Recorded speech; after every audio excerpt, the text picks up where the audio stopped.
ওয়ালাইকুম আসসালাম রহমতুল্লাহি বারাকাতুহু। হাবিবি বারাকাল্লাহু ফিক। হ্যাঁ, ফেতরাটা দিতে হবে মাথা পিছু, পার হেড দিতে হবে। আর ফেতরার পরিমাণ হলো 100, যার ওজন হিসেবে বলা হয়েছে সর্বোচ্চ 3 কেজি। তো এই 3 কেজি খাবার, প্রচলিত খাবার, যেমন দেশের প্রচলিত খাবার হলো চাল, এই চাল থেকে দিতে হবে। বের করতে হবে মাথা পিছু। দেওয়ার সময় এরকম কোনো হিসাব নাই, একজনের হাতে দিতে পারেন, দুইজনের হাতে, তিনজনের, প্রয়োজন হিসেবে। কিন্তু এমন যদি হয় যে মিসকিনের সংখ্যা বেশি, সেখানে একজনকে দিয়ে দিলেন, এটা তো ঠিক হলো না। বাকি মিসকিন গুলি কে কে দেখবে? হয় যদি প্রত্যেকে একজন করে করে দেয়, তো এই জন্য চেষ্টা করতে হবে একাধিক মিসকিনকে দেয়া। আর যদি একান্তই প্রয়োজন হয়, আত্মীয়ের ভিতরেই হচ্ছে, অনেক অভাব এবং আরো লোক আছে প্রচুর, ফেতরা আদায় করার লোকের সংখ্যায় বেশি ফেতরা খাওয়ার লোকের সংখ্যার থেকে, তাহলে এরকম কিছু করা যায়। এক কথায় পার হেড, মাথা পিছু আদায় করতে হবে 100 করে, ঈদের 1 দিন 2 দিন আগে। আর ঈদের আগে তো বের করতেই হবে, ঈদের পরে করলে তো আদায় হবেই না। এটা সাধারণ দান বলে গণ্য হবে, ওটা যাকাতুল ফিতর বলে গণ্য হবে না, যার কারণে সে গুনাহগার থেকে যাবে ফরজ তরক করার কারণে। মানে ফেতরা যদি ঈদের পরে দেয়, তাহলে সে 1000 কেজি চাল দিলেও সমস্যা থেকে যাবে যে সে যাকাতুল ফিতর আদায় করেনি তার সঠিক সময়ে, তার ফেতরা আদায় বলে গণ্য হবে না। তো এটাই কথা যে পার হেড আদায় করতে হবে, কিন্তু দেওয়ার সময় পার হেড দিতে হবে এমন নাই। একজন, দুইজন, বা ফেতরা হয়তো বাড়ির অনেক আছে, 10 জন সদস্য, পুরো ফেতরাটাই ওই 3-4 জন, 2-3 জনের ভিতরে বিতরণ করা যেতে পারে, অসুবিধা নেই ইনশাআল্লাহ। ওয়াবিল্লাহি তৌফিক। সাল্লাল্লাহু আলা নবিয়্যিনা মুহাম্মদ ওয়া আলা আলিহি ওয়া সাহবিহি আজমাইন। ওয়ালাইকুম আসসালাম রহমতুল্লাহি ওয়া বারাকাতুহু। হ্যাঁ, সুপ্রিয় দিনী ভাই, বারাকাল্লাহু ফিকুম। ফেতরার খাদ্য সাধারণত সাহাবা কেরাম ঈদের 1 দিন বা 2 দিন আগে দিতেন। যারা ফেতরা খাওয়ার নেয়ার হকদার, তাদেরকে 1 বা 2 দিন আগে বুঝিয়ে দিতেন। সেই হিসেবে এটাই হলো সুন্নত সাহাবা, সালাফদের আমল।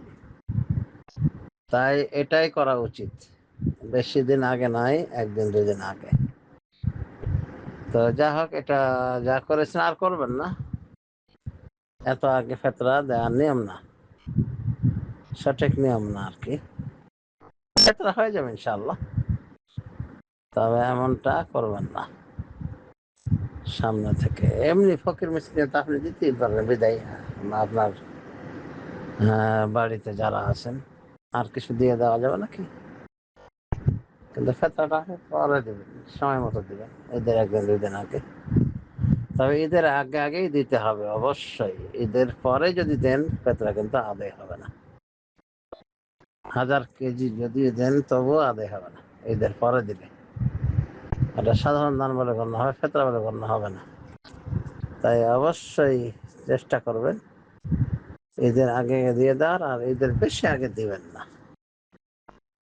ঈদের 1 দিন 2 দিন যেভাবে সালাফরা দিতেন, এমনটাই করবেন, ঠিক আছে? যেহেতু এটা আপনি সুন্নাত পালন করে করছেন, মানে খাদ্য দিয়ে হতে দিচ্ছেন, লক্ষ লক্ষ মানুষ, দেশের কোটি কোটি মানুষ মূল্য দিয়ে দেয়, যা সুন্নাহ বিরোধী।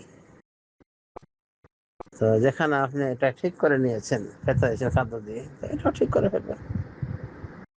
আবেগকে শিকায় তুলে রেখে শরীয়তকে সর্বোচ্চ প্রাধান্য দিতে হবে আমাদের।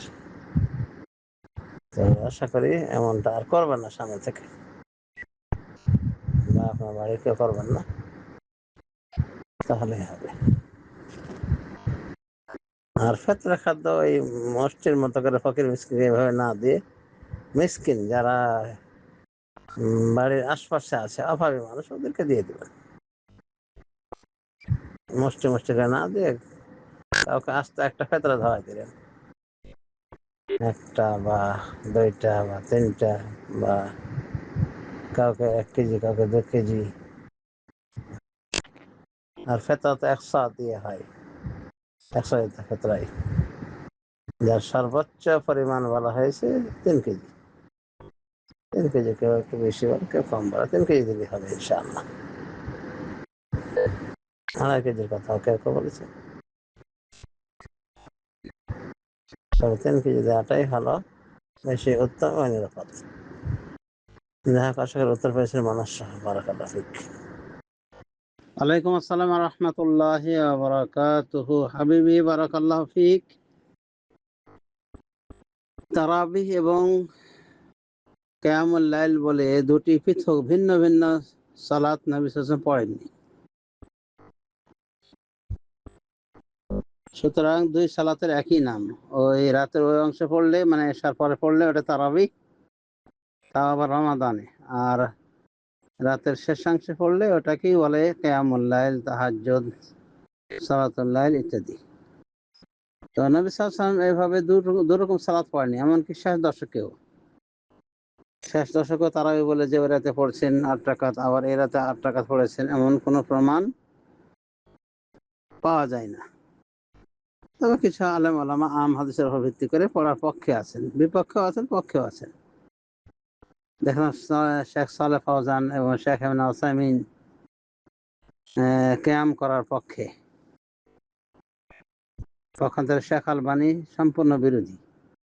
তার কথা 8 রাকাত, বেতর 6, 11 রাকাত, বাস, এর কোনো বেশি সালাত আর পড়া যাবে না। সে প্রথম দশক হোক, দ্বিতীয় দশক বা শেষ দশক,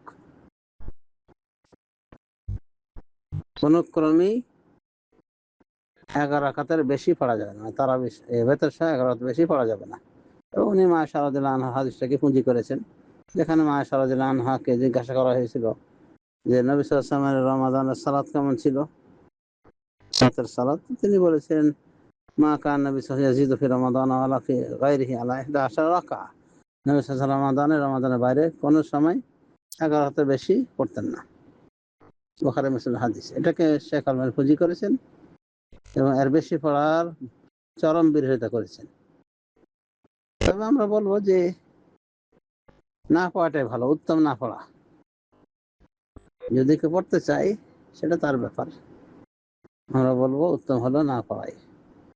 আর এই সালাদটাকেই দীর্ঘ করে পড়া যেতে পারে শেষ দশকে, বিশেষ করে যেহেতু শেষ দশকে জেগে থাকার নিয়মই আছে। নবী সাল্লাল্লাহু আলাইহি ওয়াসাল্লাম শেষ দশকে ঘুমাতেন না, হাদিসে সহিহ পাওয়া যায়, বুখারী মুসলিম হাদিসে। নবী সাল্লাল্লাহু আলাইহি ওয়াসাল্লাম এই শেষ দশকে প্রবেশ করলে লুঙ্গি কষে বাঁধতেন, শক্ত করে বেঁধে নিতেন, আর পরিবারকে জাগিয়ে তুলতেন এবং নিজে সারা রাত জীবন্ত করে রাখতেন রাতকে। তার মানে সারা রাত নির্ঘুম কাটিয়ে দিতেন, এবাদতে কাটিয়ে দিতেন। সেই হিসেবে এই রাতগুলিতে অন্তত একটু রুকু সেজদা, কমা, কেরাত লম্বা করে করা উচিত, তাহলে তো হয়ে যায়। এই জন্য আমরা লক্ষ্য করে দেখি,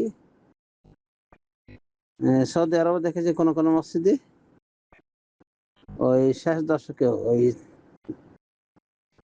ওই তারাবি বলেন, কিয়াম বলেন, সালাতুল লাইল বলেন, ওটাকে অর্ধাধিক করে দেখে 4 রাকাত ওই রাতে পড়ে, রাতের প্রথম অংশে 4 রাকাত, শেষের অংশে, যেটাকে কিয়ামুল লাইল বলা হয়ে থাকে।